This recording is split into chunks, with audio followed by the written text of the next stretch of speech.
Howdy everybody out there in YouTube land. Welcome back to the channel. So today we've got another fantastic card review just for you. But first, we're going to do a little bit of coin magic. It's been a little bit since we've done a matrix, right?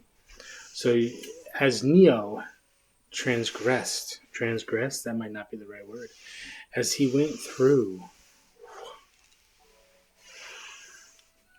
something or other.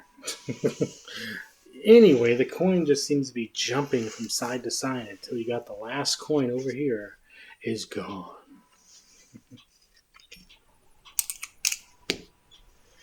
And there you have it. A beautiful little coin matrix.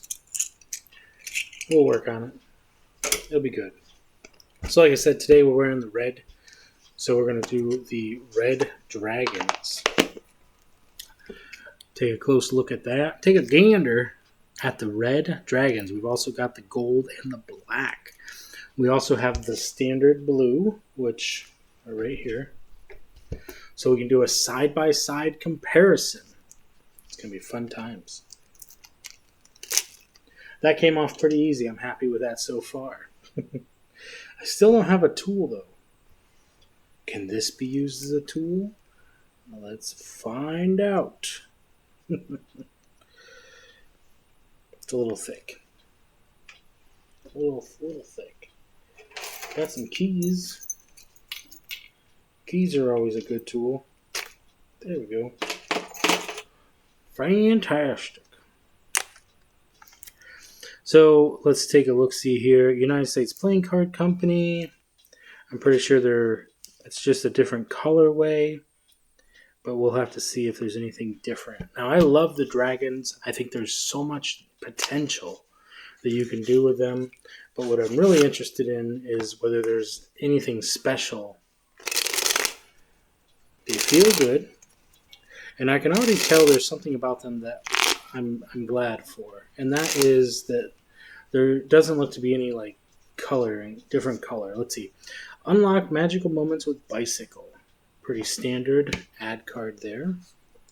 We do have the double backer, which you do see in the blue version as well. Perfect for a lot of great magic. And beautiful dragons there. It looks like the court cards do have the color. I'm guessing there'd be gold and black for those. Pretty standard, but it does look like they do have a slightly oriental Japanese-esque style, maybe just Oriental. I'm not gonna go beyond that to state what it is, but yeah, fairly standard. Beautiful. So, if you like what you see here on the channel, go ahead and click that subscribe button because we're doing fantastic card reviews just for you weekly. Yes. But now we're going to go into our Magic Theory segment. Okay. Now let's talk about what it is that you can do with these cards. Now, my standard trick that I do with this is pretty nice. So we're not going to need the double backer right now, but there's a lot of magic that you can do with that. But that's too easy. So here's my standard trick that I would do with the dragons. I have the hat. Whew. It's slippery. Let's try that one more time. Phew. So I have the hat. Now, we call it the hat pitch, right? Now, let's say we were going to have 3 cards selected. They're a little slippery. Let's do it again. There we go. Gorgeous. Going to have the cards mixed up. It's very important. Now, this could be a great finisher, great finale, the closer.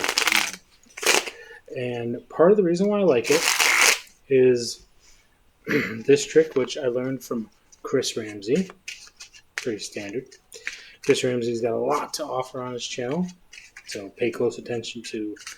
He's got the puzzles and stuff, but he's got a lot of magic content in his library. Even if he's not doing a whole lot of magic now, he's still introducing you to a lot of great magicians, and he still has a great catalog of magic to learn from. So At this point, the deck would have already been mixed up for the performance. And if you're going to end, here's a great way to do it. So, reason number one that I think this is a great trick for your routine, whether you do it at the beginning, the middle, or the end, is that there's interaction with spectators. You're going to have 3 random cards selected. Now, the fun part, so this is the 3 dragons. Now, let's talk about what you could do, what theme you can do. Well, these are dragons, so you can do mythological dragons. If you did these ones, I mean, you could do this, I've said before, with like the blue eyes white dragon or the red eyes, or however you want to do it. You can easily do this trick with all sorts of different cards. Now, for the purposes of this trick, we're going to show you what the cards are. I don't necessarily need to see what they are, but great, we've got a Joker. Pretty, indistinguishable. It isn't the right word. This is distinguishable. This is a very unique card for the deck. There's only one of them. Very easily, it's the colored Joker. You've got the 6 of hearts and the 3 of spades. Now, the objective is to lose the cards. Now, you could do this with more. It actually is easier with more. But this gives you the opportunity, maybe up to 5 or so. But you want to lose the cards into the deck. Okay. Now, once the cards are lost into the deck, you're going to want to get a rubber band. Because you're going to lock it down. Okay.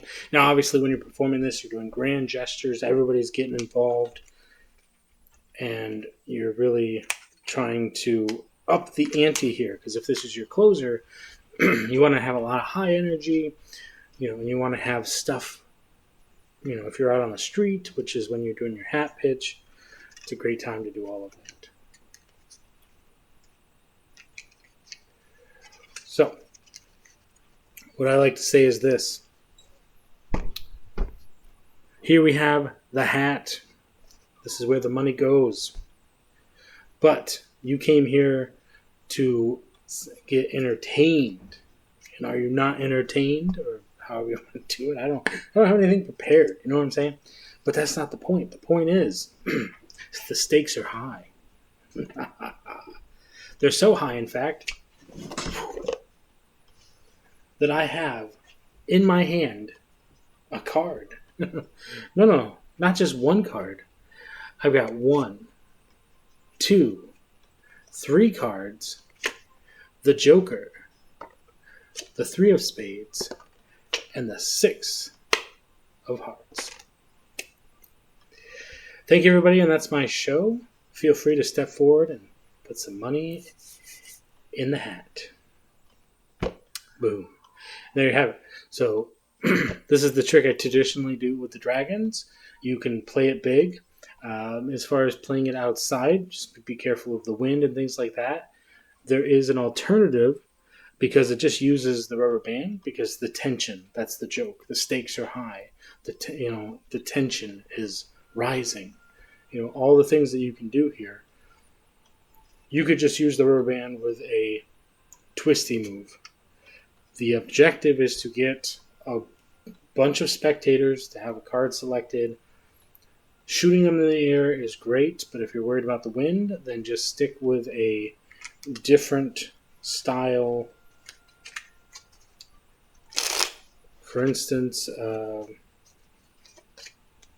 I typically prefer that twisty or can't remember the name at the moment. The high flying one, I like that one because it plays pretty big. The alternative to that, if you wanted to do something a little bit different, I really love this one as another option to get a spectator involved.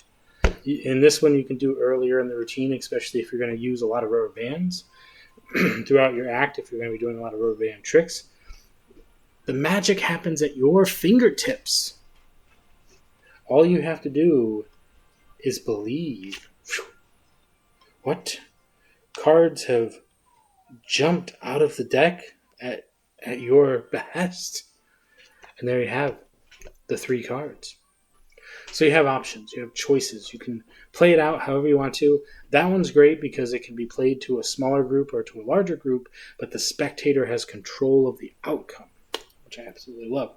Now the one where he shoots it into the air and you catch it, that's definitely a great closer if you can manage it with the wind. It's beautiful because when the cards shoot out, you can catch them all together, so it looks like you've only got one card. But you want to make sure that your rubber bands are the right rubber bands for that because there's a lot going on there. Okay, now, so there you have the red-backed dragons. Now, we do have the gold and black, so stay tuned for those. I do want to talk briefly about some stuff that I've been working on. So I've been working on the classic pass. We're going to take the Jack of Hearts. Now, if we take the Jack of Hearts, it's quite a beautiful card, really. If you really think about it, Jack of Hearts can appear out of just like in midair. What happened there? So that's another Chris Ramsey idea that I've been working on. But I've been working on the classic pass, and I love the turnover pass as well because you got the King of Diamonds. Now, what's nice about the King of Diamonds is that you can really just make it appear out of nowhere. That's not even the King of Diamonds. The King of Diamonds is on the bottom. Sorry, mixed signals there. Yes, mixed signals. Let's go with the Ace of Hearts this time. Yeah, the Ace of Hearts is a good one.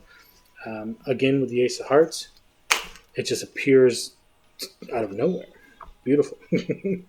So you do that one properly. I love it.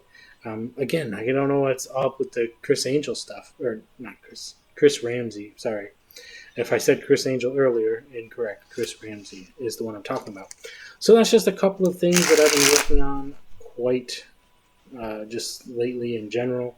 There is another concept that I've been working on, taking a look at the King of Diamonds. This one isn't as good as the other one, but you could clearly see this is here, and in it goes. I'm not even sure where we're going to go with that one, but I'm sure we can find it. Maybe it's not in this hand, is it? We snap our finger. I gotta really get this top shot going here pretty good. It just bounced. It's a bounce pass. King of Diamonds. So really we're focusing on controlling the card and getting that to a really nice level. Again, talking about, and we'll do a dedicated video talking about the turnover pass a little bit more because we do really enjoy this pass. It's absolutely astonishing what you can do if you put your mind to it. For instance, the 10, it can really appear that 10 changes right before your eyes to the ace. Now, I think you thought that it's underneath that. No, see, that's not underneath that at all. Tricky. So, yeah, you have options. So I hope you really enjoyed this review. I love this deck. I love the other dragon. I was going to pick up another blue one, but the store that I normally get them from has stopped carrying cards for some reason. I love the dragon decks, and I've been looking at these ones for quite a while. So I really appreciate you stopping by. Thank you for joining us for the card review and the Magic Theory segment, and then just kind of staying around for me to kind of riff a little bit and kind of have fun with the cards because they always give me so much inspiration. So thank you, everybody. Make sure that you click subscribe because we really need to get the numbers up for the channel. And, of course, remember, as always, stay positive, stay active, and stay awesome. And we'll see you in the next one.